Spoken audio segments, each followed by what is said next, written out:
ninka gurigooda ka soo toosayay isagoo laxooxdii cunayo hooyadii loo midho laxoox u soo qoysay surwaal iyo shaadka loo iibinaya gabadha carabiyadda muxuu ka hawaysanaya shaqaysta intaad challenge iyo hawlaha ku jirtaan oo dantiina garta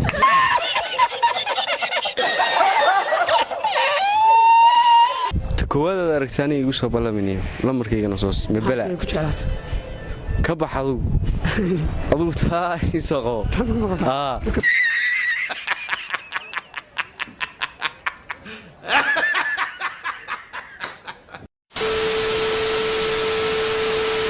سقو سعودي داري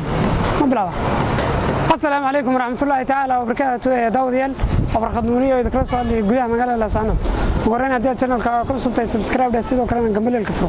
سينا شر قريب مقال كانوا له ذاك أصحاب هذا سيو قاعد تتربى قلبته وحنا سؤالك اللي دوام ويديننا بالشدة كلها قد مقالة لسانة أنت مقال كان السعودية وحد كار كده دون تافل إنه كله دون وهذيك كاغوس يغار بدنا ويكايا بين دونا حتى بس يا نولج شوكتو مقال كان على ما يصير باوشوا عن وقرنا مقعد مسعود عبد الله مسعود وكسر هو نوري ميديا كله صح يعني عادي ما كله واي واحد جت سؤالان قلبت dadka weydiinanay su'aashu waxay ku dhahaysaa maxay tahay sababta ragga Soomaaliyeed ay badi u jeclaystaan marka la dhaho haweeney janiba dalka iimaanaya وني horta wallahi Soomaalidu waa iska dhib badan tahay kowde naagii Soomaalida ahaana kibir wax kibir loo dhama aragtay bawaalay kowde dirac xun iyo gorgorad xun iyo gooxun bay بلا سورديان كودي سروال هذا حدانا دواء عرفتي سوي كان يان أنا وحنا لنا هبلها حوية جانب سوا سود ويننا وحوية وأنا تاجر سنة قدرك مدحونه ويرتونكم ولكن يقولوا أنا وحنا إلى قول كسول عشان كون هلا كان عشان تكلنا قول اسمعنا لوقي هلوقي يا نقولين مقعد magacaygu waa nimco way nimco ay ku soo dhaw Nuri Media waa ku dhawaay walaal Nuri Media waxa jirta su'aalo kala duwan oo weydiinanay shacabka ku dhaqan magaalada sidaba horta wararka barnaamijka waan ku faraxsanahay barnaamijka aad wadaan magaalada ka wadaan waxaan leeyahay barnaamijyada iyo barnaamijyo ka badanba insha Allah waa lidinka sugayaa way galabta su'aashan ku weydiinna waxa weeye maxay tahay sababta ay wiilasha Soomaaliyeed ama ragga Soomaaliyeed ay badi aad ugu xiiseeyaan ama aad u soo dhaweeyaan marka la dhaho gabdhaha Janiba ayaa dalka iimaanaya horta arinta waxaan ka leeyahay horta kow dadka Afghanistan waa dad ay ku dhacday xaalad aan laga sheekan karin oo wadankoodii uu burburay waad aragtaan haddii lacala inoo yimaadaana waxay naga mudan yihiin in la soo dhaweeyo waa dad qaxootiya waa labade waa talabaade inamada Soomaaliyeed hablaha way ku riyoonayaan waa waxoodu waa riyoon guursana maayaan iyaguna ma doonayaan dumarkii Soomaaliyeed baa raggii Soomaaliyeed khaati ka taagan kadeedeen gabadh kale oo carabiyada ama wax meel kale ka timina dooni mayso mana rabto taaha ku biicabaan hana ogaadeen gabdhahana wadanka magangeliyo u yimaadeen raggoodii baana la socdo tii aan single ahayn iyaga guursanaya tii kalena de waa baxaas marka waxaan leeyahay dumarkiina iimaansada oo shaydaanka iska naara gabdho qiimo laad haysataan gabdho waxaan ku wanaagsan baad haysataan gabdhiina hal iimaansado waxba kiiska iska waalinina way su'aasha kale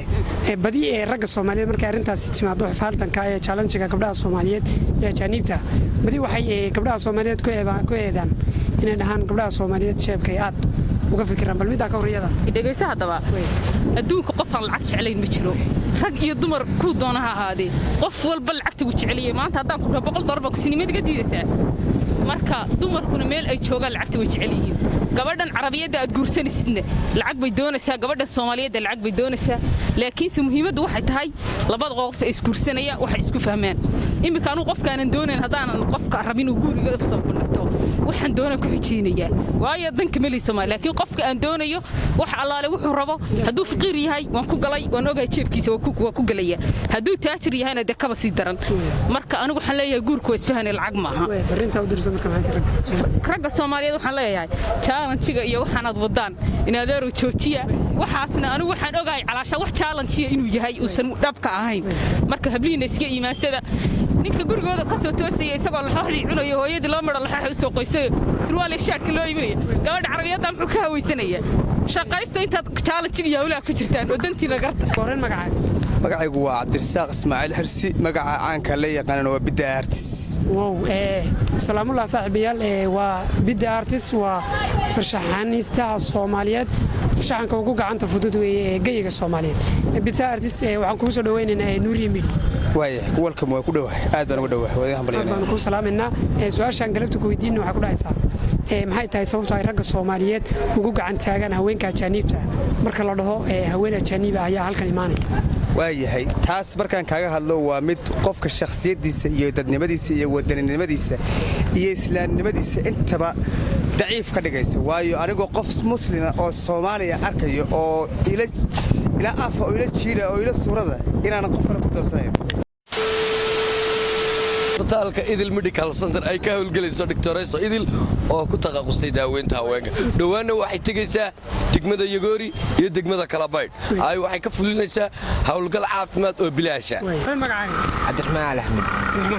way Cabdiraxmaan oo ku soo dhaw Nuri Media oo ku dhawahay walaal way waxa jirta su'aalahan dadka weydiinayna bal su'aalaha ka hor su'aalaha si fiican baan ka qabaa way su'aashan galabta ku weydiinna waxay tahay maxay ragga Soomaaliyeed ay ugu ololeeyaan marka la dhaho gabdhaha ajaanib ay imaanayaan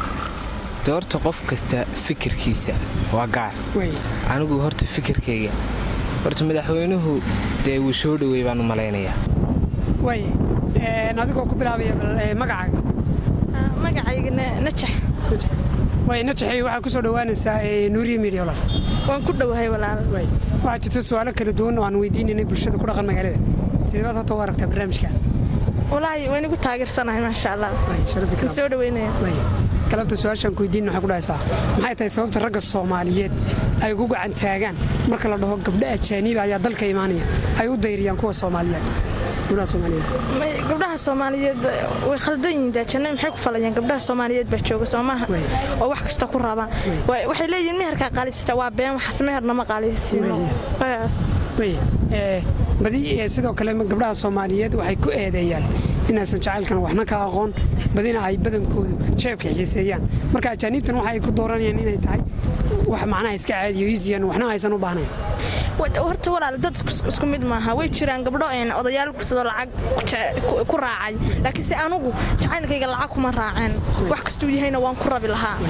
oo de lacagtu waa dhamaatay laakiin jacaylku ma dhamaado marka dadku isku mid maaha way jiraan dhalinyaro lacagta raacdo laakiin anu ma raaceen ya waa jecelino hadda waxay raacayeen naagaha dibadaha jira inay dhoofiso jacayl saasay badan yihiin marka ajaanibtan waxay ku dooranayaan ما جواري جودة ما أنا لكن أنا بحاول لها كأني محب فلان يقولوا ذا بتشوقي كفرين تات ويلاش الصوماليات هذا درس وحلا هاي قبلها نبى بحصة معها قبلها إنه قصة أنا قاعد شوقنا إني ما سد لعقنا إنه ما قال السنة كم مرة عنا وحس إنه حيا لك كم مرة عنا كاتبة ما ستي ورين مقعد عبد الله ورسمه عبد الرشيد واي عبد الرشيد وكسر نوري ميديا وكله صاحبات بين سلامة دمنت نوري ميديا هالودينا واي هذا ما ستي واي سؤال شان قلت كويدين نحكي له ساعة ما هي تسبب الرجل الصوماليات هاي جوجا عن تاجان مركل ده هوين الجانب هذا الكيماني والله أرتا سببت الشتاء ومقرر سببنا الرجل الصومالي أي ودهان معناها ده وحسود وين الجانب كل واحد صوّى وسحر قد دمرك وسحر قد دمرك كعايو مقرر صادق قبلني مركل لما يرسلنا العلا حنقول صادق إن دوحان أو سميسيد مقرر صا الفداء خام أو سميسيد وكذا خام تاس ده كده الهاي أنا سوى عند مقرر صا وهنا الهاي قلبي ودرجة ده كاني بمطورين ده احتمال صهر القادين أيوة أبو سيد محمد سيد goobtaan u ka hadlayno barkad nuuriye waa wiilkii wiilasha waa youtuberada ee gobolka Sool aad baa maasantaa su'aashan galabta ku weydiinaysa soo dhaweeyay adigu ana soo dhaweeyaan wana soo dhaweeyay su'aasha ku weydiin waxa ku dhahaysaa maxay tahay sababta ragga Soomaaliyeed ay ugu gacan taagaan haweenka ajaanibta marka la dhaho haweenka ajaaniba soo socda maxay sababta arwa weelayin aku rabo niyow horta nin waliba meeshiisa wax u dhaawaa ma jiraan nimanka Soomaaliyeed ee gabdhaha shisheeyaha ee dalalka kale u dhashay oo qaltaagayna waxa leenahay wiilkaagu maalin biilkaaga baahan yahay oo maalintaad hooyadii doonanaysa dee wiilaan abtiyaalaayro yidii soo taariibtay haddaad ifka keento dee adiga dhibaataysan wiilkaagu waa inuu meel leeyahay oo abtiyaashii ag joogaa laakiin haddii abtiyaashii ay noqdaan Afghanistan iyo Osama bin Laden iyo China iyo waxaynan fahmayn anu waxaan arkaa arintaas waa khalad axmed oo ku soo dhawo Nuri Media waa ku dhawaay walaal barnaamijkan oo ku xidhanay wana taageeraa barnaamijka sharaf ikraam galabta su'aashan ku weydiin waxa ku dhahaysaa maxay tahay sababta ragga Soomaaliyeed ay u doortaan hablaha ajaanibta badi ay dhahan oo soo dhaweynayna sababta waliyo doorta rag ma wada sinaa ma garata shantaada gacmo soo sineen bilaadna noo sineen waxa ragga lagu arkay hablaha ajaanibta kullu xirto dumarka umdada waxa caqabad dumarka ka timid laakiin anagu isfahanaa dumarka Soomaaliyeed oo taageeraa midkood dooraha dil ugu dhaho sababtee waxay ku dooran lahayd ballan kala sheeg hablaha Soomaaliyeed deedigeeda aan baan isku kaay jiray hablaha Soomaaliyeed mar waa hooyaday mar waa walaashay mar way ku dhaxaysaa mar walba way ku haysaa mar walba ku dhaxaysaa ka wax lagu doorsadaan jirin badi sidoo kale waxay eedeeyaan gabdhaha Soomaaliyeed ragga ajaanibta ee dooranaya waxa dhahan dhanka kharashaadka dumarku ay lacag jecel yihiin sidoo kale meherka aad bay qaali uga dhigan balaarintan ka arinta laftigeedu waa hadba ninkii meel laga heli weeyaan